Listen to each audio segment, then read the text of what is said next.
या देवी सर्वभूतेषु माँ कुसुमांडा रूपेण संस्थिता नमस्तस्यै नमस्तस्यै नमस्तस्यै नमो नमः। ओम द्रुम दुर्गाय नमः। आप सभी को चैत्र नवरात्रि के चौथे दिन माँ कुसुमांडा की पूजा की हार्दिक शुभकामनाएं। माँ भगवती जगदम्बा की कृपा सदैव आप और आपके समस्त परिवार पर बनी रहे। आज है 22 मार्च 2026, दिन है रविवार और आज है चैत्र मास की शुक्ल पक्ष की चतुर्थी। आज सूर्योदय होगा सुबह 6:23 पर और सूर्यास्त का समय है शाम को 6:33 पर। ब्रह्म मुहूर्त सुबह 4:47 से सुबह 5:37 तक होगा।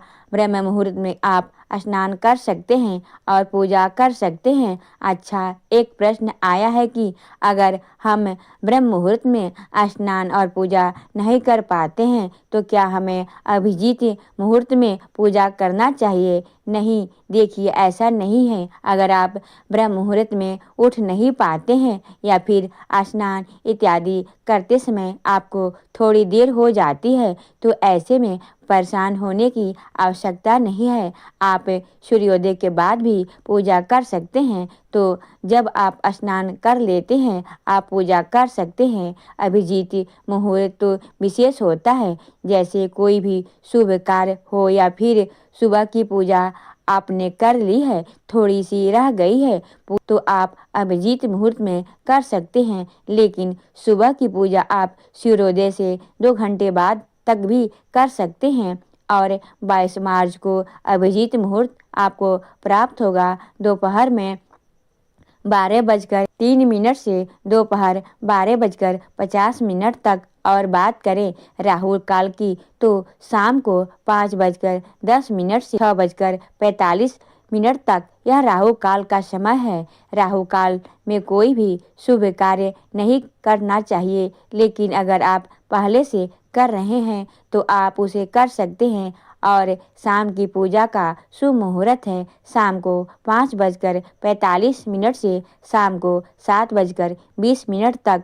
शाम को दीपदान इत्यादि करने का समय यही होता है। इसके बाद आप पूरी रात्रि तक चाहे पूजा कर सकते हैं। और अब जानते हैं कि नवरात्रि के चौथे दिन माँ कुसुमांडा की पूजा विधि क्या है, माँ का प्रिय रंग क्या है जिसे धारण करके आज हम पूजा करेंगे, कौन सा मंत्र है जिसे जप करने से माँ की विशेष कृपा हमें प्राप्त होती है, और माँ को कौन सा भोग प्रिय है जिसे अर्पित करने से मनचाहा वरदान हमें प्राप्त होता है, और माँ कुसुमांडा का स्वरूप क्या है जिसका हमें पूजा के समय ध्यान करना है, किस विधि से माँ की पूजा करें, कैसे आराधना करें और कौन सा उपाय करें कि मनचाहा वरदान हमें माँ कुसुमांडा से प्राप्त हो। यह संपूर्ण जानकारी आपको आज की वीडियो में शेयर करूंगी, तो वीडियो को पूरा ज़रूर देखिए और अच्छी लगे तो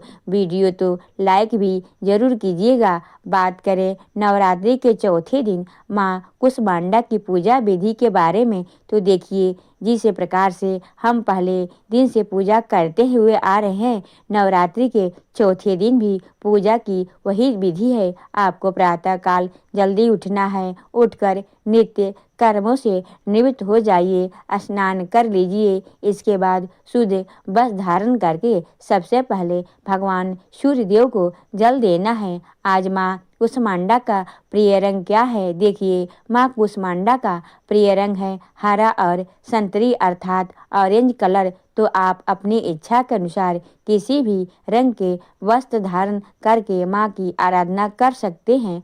स्नान करके सूर्यदेव को जल देने के बाद अपने घर के मंदिर में जहाँ पर आपने चौकी की स्थापना की है वहाँ आ जाइए। सबसे पहले सभी देवी देवताओं को प्रणाम कीजिए, आसन डालकर आप वहाँ बैठ जाइए। इसके बाद सबसे पहले गंगा जल से या फिर शुद्ध जल से शुद्धिकरण कर लीजिए। अपने ऊपर जल के छींटे दीजिए, सभी सामग्रियों पर जल के छींटे दीजिए। पूजा स्थल को जल से पवित्र कर लीजिए और फिर आसन के नीचे आपको थोड़ा सा जल डालना है और अपनी 2 उंगलियों से उठाकर 2 बार मस्तक पर लगा लीजिए। यह सभी कार्य करते समय आपको मंत्रों का जप करते रहना है। तो किसी भी मंत्र का आप जप करते रहिए और सभी कार्य करते रहिए। तो शुद्धिकरण के बाद अपने सामने शुद्ध घी का दीपक प्रज्वलित कीजिए और दीप देवता को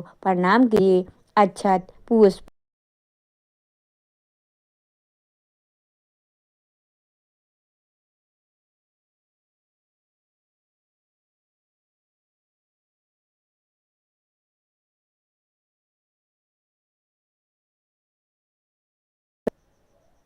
कलश देवता का पूजन कीजिए। चौकी पर अगर आपने षोडश मातृका या फिर नवग्रह मंडल बना रखा है या फिर किसी भी देवता देवी का स्थापना कर रखी है तो सबको धूप दीप पुष्प अर्पित करके पूजा कर लीजिए। इसके बाद माँ दुर्गा की पूजा करेंगे। माँ कुष्मांडा के स्वरूप में तो सबसे पहले अपने हाथ में आपको थोड़ा सा जल लेना है, अक्षत लेना है, पुष्प लेना है और माँ कुष्मांडा का ध्यान कीजिए। माँ कुष्मांडा का स्वरूप बहुत ही विशेष है। उन्हें दिव्य माना जाता है, अलौकिक माना जाता है। माँ कुष्मांडा की सवारी शेर है और माँ कुष्मांडा की 8 भुजाएं हैं। इसकी वजह से उन्हें अष्टभुजी माता भी कहा जाता है। और माँ अष्टभुजी कुष्मांडा ने अपने दाएं हाथ में कमल और धनुष बाण और कमंडल लिया हुआ है, जबकि उनके बाएं हाथ में गदा है,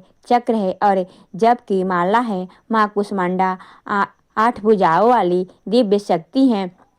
उन्हें परमेश्वरी का स्वरूप भी माना जाता है। इसके अलावा माँ को अन्नपूर्णा का स्वरूप भी माना जाता है। ऐसा माना जाता है कि माँ कुष्मांडा की पूजा करने से सभी काम पूरे होते हैं और जिन कामों में रुकावट आ रही होती है वे भी बिना किसी बाधा के पूरे हो जाते हैं। माँ कुष्मांडा की पूजा करने से सुख और सौभाग्य में वृद्धि होती है। देवी पुराण के अनुसार विद्यार्थियों को नवरात्रि में माँ कुष्मांडा की पूजा जरूर करनी चाहिए। माँ कुष्मांडा उनकी बुद्धि का विकास करने में सहायक होती है। ऐसा भी कहा जाता है कि माँ कुष्मांडा में सूर्य की गर्मी सहने की शक्ति है, इसीलिए उनकी पूजा करने से भक्तों को शक्ति मिलती है, ऊर्जा मिलती है और जीवन जीने की प्रेरणा मिलती है। तो माँ का यह स्वरूप बहुत ही दिव्य है। सच्चे मन से माँ कुष्मांडा का ध्यान कीजिए और माँ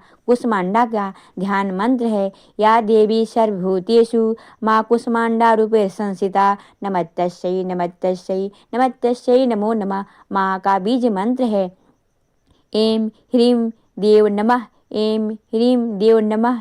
एक और मंत्र है ओम कुष्मांडा देवा नमः। तो इसमें से जो भी मंत्र आपके अनुकूल हो, मतलब जिस भी मंत्र का आप चाहें जप करते हुए माँ का ध्यान कर सकते हैं। और ध्यान करने के बाद आपके हाथ में जो पुष्प है, जो अक्षत है, वह माँ के चरणों में अर्पित कर दीजिए। फिर माँ का अभिषेक कीजिए कच्चे दूध से, पंचामृत से या फिर शुद्ध जल से, गंगा जल से, जो भी आपके पास उपलब्ध हो। उसके बाद वस्त्र अर्पित कीजिए, रोली कुमकुम और सिंदूर भी से तिलक कीजिए। माँ को इस इत्र अर्पित कीजिए। फिर विधि विधान से धूप दीप अक्षत पुष्प इत्यादि जो भी चीजें आपके पास उपलब्ध है अर्पित कीजिए। माँ कुष्मांडा को लाल गुड़हल या फिर गुलाब का पुष्प अर्पित कर सकते हैं या फिर पीले कमल का फूल भी माँ को अत्यंत प्रिय है। मालपुर का भोग, हलवे का भोग आप लगा सकते हैं। और एक मिठाई होती है पेठे की, मतलब आप लोग जानते होंगे जो केसर वाला पीले रंग का पेठा होता है, वह माँ को अर्पित कीजिए। माँ को अत्यंत प्रिय है। तो अगर आपके पास यह मिठाई है, मतलब अगर आप उपलब्ध करा पाते हैं तो माँ को इस मिठाई का भोग लगाइए और इसके बाद इसे प्रसाद स्वरूप में वितरित कीजिए। अगर संभव हो तो किसी ब्राह्मण को और कन्या को इस मिठाई का भोग का अवश्य दीजिए। इससे आपकी मनचाही कामना पूर्ण होती है। नवरात्रि के चौथे दिन माँ कुष्मांडा को हरी इलायची और सौंफ का भोग अर्पित कीजिए। इसके बाद प्रसाद स्वरूप में परिवार के सभी सदस्य मिलकर ग्रहण कीजिए। इससे माँ की विशेष कृपा आपको प्राप्त होती है। विद्यार्थी हैं जो अवश्य यह उपाय करना चाहिए और जिनके छोटे छोटे बच्चे हैं तो माँ इस उपाय को लेकर सकती हैं और प्रसाद के स्वरूप में सौंफ इलायची या तो परिवार के बाकी सदस्य भी ग्रहण कर सकते हैं और बच्चे के लिए आप बनाकर थोड़ा सा रख लीजिए। मतलब भोग लगाकर प्रसाद के स्वरूप में रखिए। बच्चों को थोड़ा थोड़ा रोज दीजिए। इससे उनका पाचन तंत्र भी अच्छा होगा और विकास होगा। बुद्धि का स्मरण शक्ति बढ़ेगी तो शिक्षा में सफलता मिलती है। नवरात्रि के जो यह 9 दिन होते हैं इस बीच में माँ का भोग के स्वरूप में कुछ चीज़ें अर्पित करते से रहना चाहिए ज़्यादा मात्रा में। और नवरात्रि के बाद भी इसे प्रसाद के स्वरूप में हमें ग्रहण करते हैं तो माँ की कृपा हमें प्राप्त होती है। तो नवरात्रि के ये 9 दिन बहुत विशेष होते हैं और 9 दिन हम माँ की पूजा आराधना करते हैं। चौकी पर जो भी वस्तु होती है सभी वस्तु मंत्रों से अभिमंत्रित हो जाती है और उसका प्रभाव बहुत अधिक बढ़ जाता है। तो यह जो नवरात्रि है नवरात्रि में अधिक से अधिक मंत्रों का जाप कीजिए और अपनी इच्छा के अनुसार लौंग इलायची इत्यादि को अर्पित कीजिए और यह अभिमंत्रित हो जाएगी तो नवरात्रि के बाद उनका प्रयोग आप कर सकते हैं। तो विधि विधान से माँ की पूजा कीजिए, आरती कीजिए, क्षमा प्रार्थना कर लीजिए। इसके बाद अपनी इच्छा के अनुसार जो भी आप मंत्र प्रतिदिन जप कर रहे हैं जैसे कि पाठ करते हैं सप्तशती का या फिर दुर्गा चालीसा का या मंत्र जप कर रहे हैं तो आप मंत्र जप कर सकते हैं।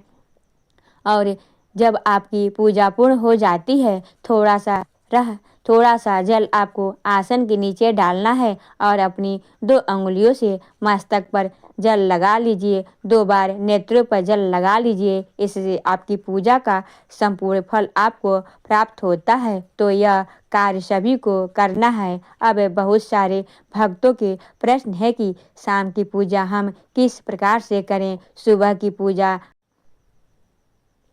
में अभिषेक करते हैं लेकिन शाम की पूजा में अभिषेक नहीं होता है। बाकी भोग लगाते हैं, आरती करते हैं, मंत्रों का जप करते हैं। यह शाम की पूजा में होता है। तो शाम को संध्या काल में आप दीप जलाकर माँ के सामने बैठ जाइए और अपनी इच्छा के अनुसार अपनी कामना के अनुसार आप प्रतिदिन मंत्रों का जप कर सकते हैं। किसी भी मंत्र का जो भी आपकी कामना हो या फिर जो भी आप मंत्र प्रतिदिन जपते आ रहे हैं या फिर कोई आप पाठ करना चाहते हैं दुर्गा सप्तशती का, देवी भागवत का या कोई पुराण इत्यादि भी पढ़ना चाहते हैं पढ़ सकते हैं। देखिए सुबह की पूजा में समय थोड़ा कम होता है। आप शाम की पूजा को विशेष रखिए। मंत्र सिद्धि के लिए कोई भी एक मंत्र ले लीजिए और इसका अधिक से अधिक संख्या में जप कीजिए तो यह मंत्र सिद्ध हो जाता है और नवरात्रि के बाद भी उसका चमत्कार बना रहता है। माँ कुष्मांडा की कथा की वीडियो आपको कल सुबह मिल जाएगी और इसके साथ ही दुर्गा सप्तशती का पाठ भी प्रतिदिन चैनल पर अपलोड हो रहा है। आप लोग जरूर सुना कीजिए। उम्मीद करती हूँ यह वीडियो आपके लिए उपयोगी होगी। अच्छी लगी हो वीडियो तो लाइक कीजिए, शेयर कीजिए और अगर आप इस चैनल पर पहली बार आए हैं अभी तक आपने चैनल को सब्सक्राइब नहीं किया है तो आज की वीडियो अगर आपको अच्छी लगे तो चैनल को सब्सक्राइब कर लीजिए, बेल बटन को ज़रूर प्रेस कर लीजिए ताकि आपको सभी वीडियोस की नोटिफिकेशन सही समय पर प्राप्त हो। मिलती हूँ मैं आपसे अगली वीडियो में, तब तक के लिए जय माता दी।